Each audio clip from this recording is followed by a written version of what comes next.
If confirmed as ambassador, I will never shy away from defending human rights in Pakistan, particularly freedom of religion and expression.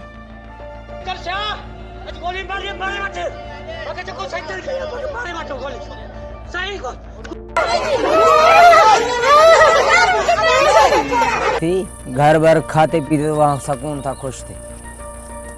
Pakistan में जन्म हमारा वही है तो हमारा मुल्क तो वही होगा। Every year, as many as 1,000 Pakistani minority girls under the age of 18 are forcibly converted to Islam.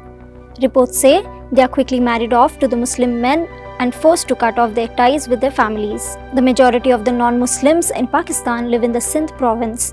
According to the findings, most of the time, after the religious conversion of the young abducted women, they are taken to the neighboring province, Punjab, where the legal age of marriage is 16. The human rights group has called the conversions forced, but the clerics behind the conversions deny that any kind of force was used. In most of the cases, the girls being targeted belong to economically weaker families.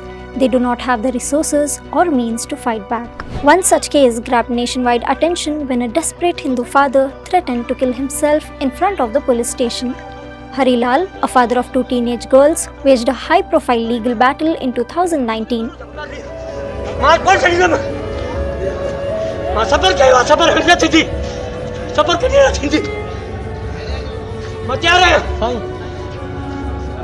He alleged that his 2 teenage daughters who were kidnapped from their home at the gunpoint were forcibly converted and married off to Muslim men.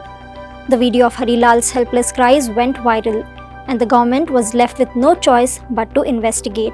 But like in other cases, the girls denied the fact that they were forcibly converted. The families of the victims claim that the girls are being threatened.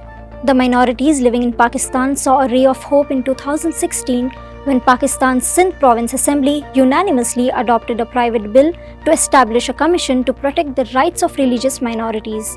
But that ray of hope didn't last, as the government had to call off the bill after the religious parties and the Council of Islamic Ideology had conveyed their opposition to the leadership of the governing Pakistan People's Party, once again leaving the Pakistan minorities with nothing else but disappointment and helplessness.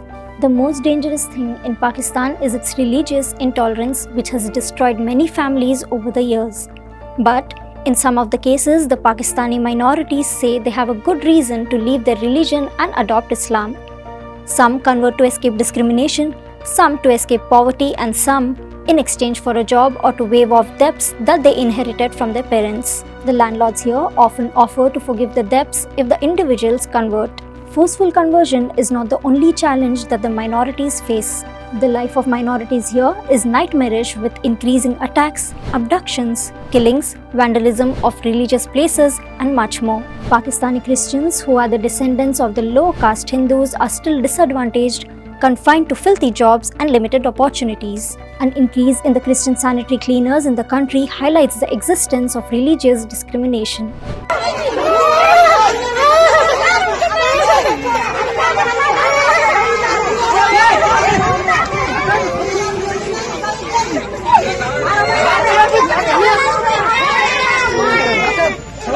Around 55 people who belong to the Hindu community were escaped from slavery in Umarkot in Sindh province. The court set them free, but the culprits again tried to enslave them right after they were set free. Few of the minorities gave up their everything in Pakistan and moved to India in hope of building a better future for their children. घर भर खाते पीते वहाँ सुकून था, खुश थे। पाकिस्तान में जन्म हमारा वही है तो हमारा मुल्क तो वही होगा। पर यहाँ सोच के हम बच्चे पढ़ाएंगे, बच्चों का एडमिशन होगा को स्कूलों में, हम तो धक्के खाएंगे, बच्चे तो सुधर जाएंगे।